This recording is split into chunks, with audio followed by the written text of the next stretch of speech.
Welcome back to Backyard Cars. And I know this is totally not cool, but hear me out. Just hear me out.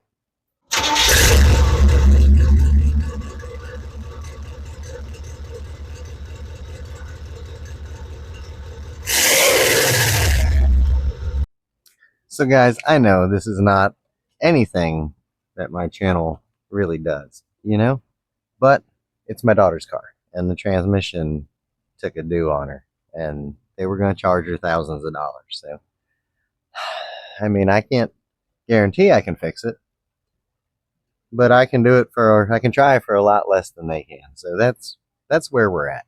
But in the middle of doing this, the reason why I decided I wanted to share this is, well, I wanted to kind of give some people some tips on this because it's actually much easier than they would lead on to believe. And there's a couple videos on YouTube that tell you how to do it.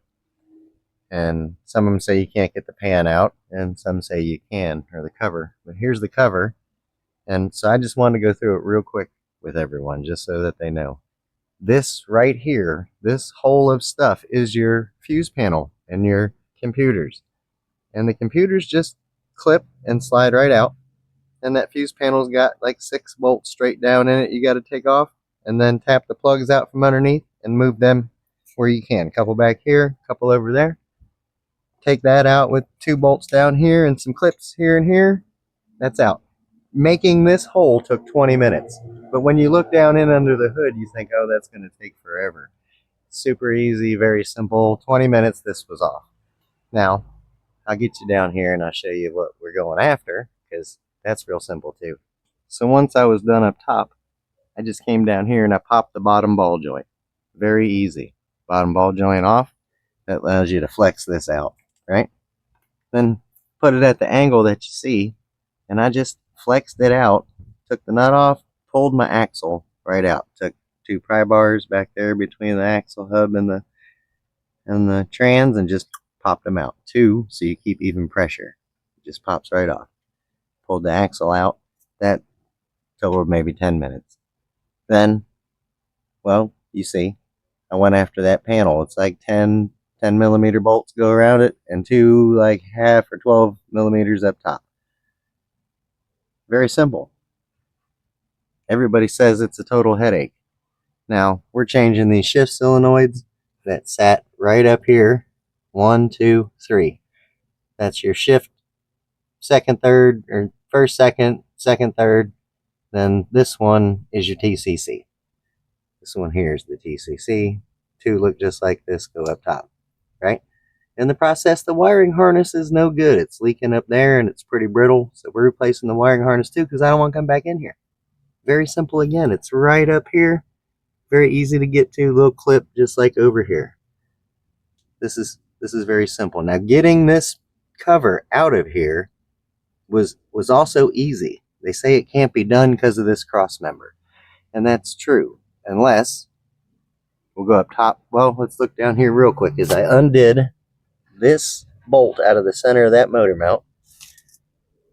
I removed this motor mount. Then I placed the jack underneath the edge of the pan as close as we could to the cover, and we supported the weight of the motor. When we got all those bolts out and all the fluid out, I just jacked it up until the pan came over here, or the cover came over this, and we got it this way. Then I let the motor back down to about where you see it now, and I pulled the pan.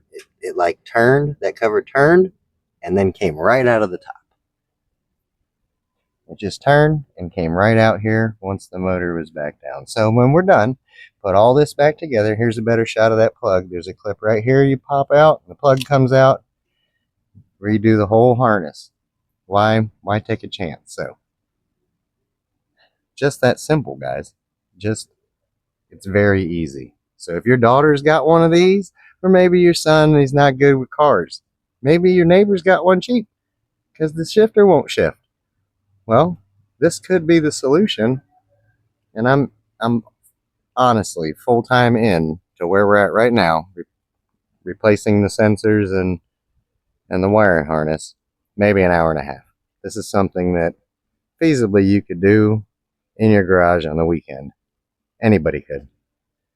So I just thought I'd share that with you. Don't let that new car stuff kind of fool you for us old guys.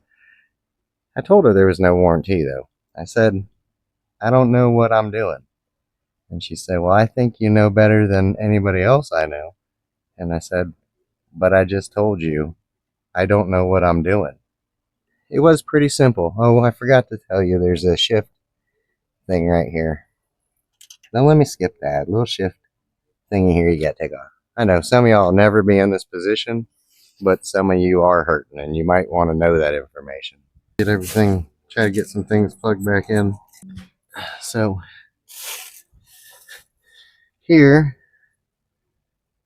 is their new shift solenoid, and this is the clip that's going to hold it in. So we just take and we should probably, honestly, let's get a little bit of some old trans fluid and let's lube up that seal. I know it's old trans fluid. It's probably dirty, but let's lube up the seal. Find our slot. It's going to be spring powered, so you kind of got to get your hand on the right side. That's why doing this with the pan on can be done, but it's so much easier to just pull it out. Boom. How simple was that? I don't have the old one with me anymore, but the ones from the factory have a filter in here that these don't have, so hopefully it doesn't fail. Here goes that's a filter that's actually in there, and I broke it popping it out to see what it was. And this looks like it should take a filter, but I googled everything and you can't get this screen or filter. There's no name for it, or I don't know. So I just am gonna go without it, you know. Probably my fatal error. Probably my fatal error. Now the most common problem I've seen is the people getting the wrong TCC switch.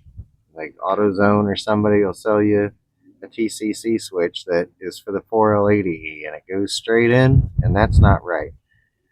The right one easily came from O'Reilly's first shot, and the part number from the O'Reilly one, can you see it? TE175, just in case you were wondering. And again, it just does the same thing as the other ones. Last clip. Snap it right in. I think. It doesn't go down. Uh-oh. It goes in right like that right there.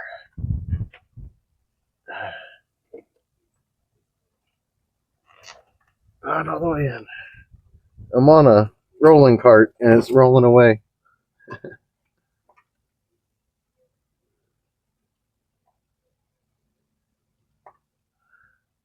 Something don't feel right. Oh, I think it does go down.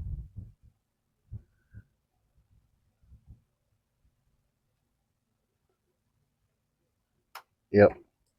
All right. I remember that now.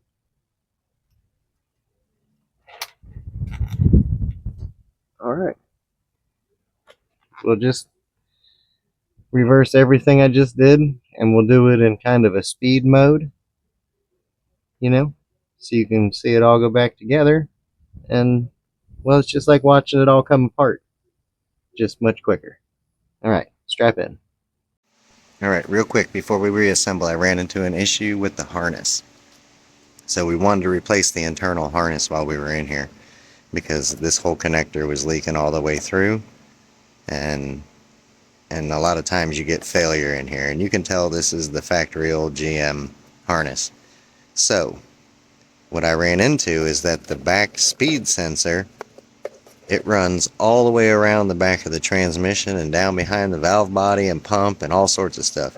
And they were they were tricky about it. They bolted it in down there, so the only way to get that out is to remove all that stuff to get to those bolts. So there's no way I'm doing that. So you can't cut this, because then you're going to change ohm ratings and maybe that messes with it. I don't know. So I know I'm not cutting it. So what I did is I took this apart and I depinned that one sensor, the speed sensor, which we had no issues with. And then I took the new harness and I depinned that. And it's real easy. There's just little tabs in there. Let's see if I can zoom in here. There's just little tabs inside there. It's hard to see them. But you just get a pick and you can lift that tab. Or if you got a small enough, like a pin, you can come in from the back and push it. It'll lift that tab and then you can pull the pin out. Right? And so I just depinned it, put the old harness pins back into here. Got a good seal. Put a little, what's that stuff called? The dielectric grease around it, just to kind of keep a seal and keep it from corroding and all that stuff, right? So if you're going to replace the harness and you're not taking the valve body off, be ready to depin this. Be prepared, watch some videos or something on how to depin a plug. Pretty simple task, but that's going to have to be done. So the new harness is in. Let me show you. Alright, there's our new harness. All up and over, up to there. Right, this is the bottom side where you see almost everything. You're like, hey, that harness ain't too bad to just change out, get all new, right? But then if we come up here, we realize it bends and goes up and comes through here, and I got all that clean and got a new deal on there. And I know it's kind of hard to see in here right now, but and you can't see it, but right back here is that speed sensor wire, and it runs all the way down through and then turns down here and goes about 6 inches back there. So somewhere around here is where those 2 bolts are for it. So we're not taking all that apart. We depinned it. All that harness looks good, so we're taking our chances. We didn't have a signal saying anything with speed sensor, so we're assuming that's all good, and we're going to roll forward with an educated guess. So now, the cover, we did replace the seal too. Didn't show you that on camera. But we knocked that seal out and replaced it because we're not taking a chance. But we are going to take a chance on the case cover. I don't know why, but that's what we're doing. Probably should have bought that, but it looks pretty good and it wasn't leaking at all, and we're gonna roll with that. But that cover's got to go in here. So let me get you all set up and we'll time lapse from here to the end.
Alright, so I got ahead of myself just a bit. I had to pick this back up and just set it to the side real quick so I can put the motor mount back in.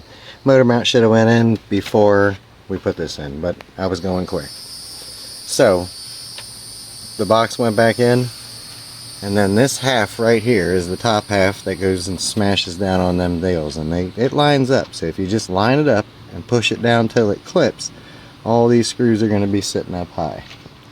And then you need a, I don't know what size this is, 7mm. Then you need a 7mm so you can ratchet all these back down, and just take it easy and do it slow and let all the little clip, plugs slide back in and plug back in. You'll notice it if it's coming up wrong, that's for sure.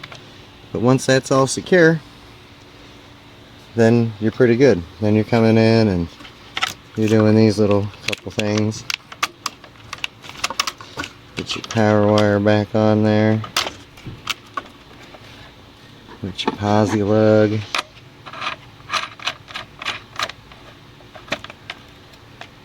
That'll have to be tightened back up. And then there's two bolts that go in right here that hold this whole bracket. There's one clip right down here and another clip here. These aren't bolts, this is just a little push clip that you push over it that holds it down. And I broke both of those and somehow misplaced those two bolts for this. It's the only two bolts I've misplaced, but I'm sure they're in a safe place. I'll find them when it doesn't matter, and we'll get them back in there. But that's where we're at right now. So let me get this tightened down, and I think we're done up here until I find those bolts and we tighten those down. But I think we're good up here now. Then we got to get to the bottom and get the axle back in, then get it, let's see. Yeah, we got to get the axle back in over there, and then pull this out a little bit and turn the end, jammer through this hole and get the nut back on it. Then we turn it back straight, put the ball joint back in, and from there we'll probably change the pan. So let's boom through that.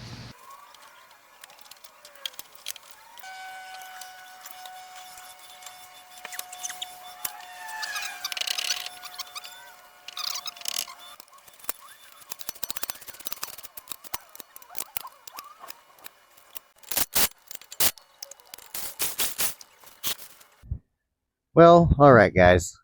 Listen, I was so excited to be done yesterday that I just put the wheel on and went inside. I didn't even show you anything else. I was happy to be finished. So at the point now, if you're doing this, your wheel's back on and it's on the ground, and you got to do the check and fill procedure. You know, find the little nut, put it in drive. If I got to go through that with you, you shouldn't have been watching this video. You should have watched that video first, then watched. If you got this far without knowing check and fill, you can figure that out.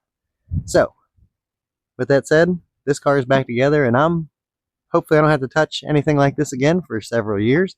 And you can come back next time when we do work on a real car, like that Camaro, or the trunk of the Monte Carlo you're sitting on, or the T-bucket behind you over there.